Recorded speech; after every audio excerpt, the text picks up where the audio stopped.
Finally, it's time for you to create a post by adding both caption and hashtags.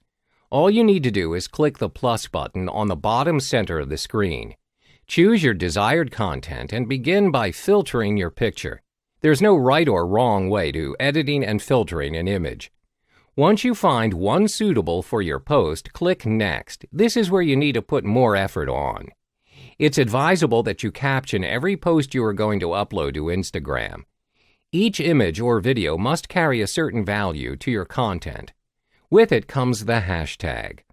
Always add hashtag to your post. For example, when you put in hashtag business, a lot of similar hashtags appear.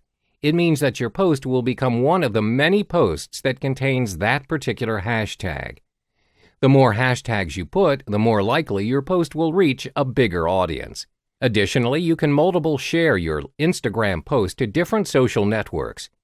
This is optional unless you want to consistently drive traffic between your Instagram and Facebook or the rest of the social network options. Once you've posted your content, if you look up on the hashtag that you've applied for it, for this case it's hashtag business, you can see that your post is amongst other posts with similar hashtags. So keep putting hashtags to your post. It will be found by everyone using Instagram. Just remember to keep updating your profile and be creative when using not only images and videos as your post, but also using Instagram stories, live, and ads.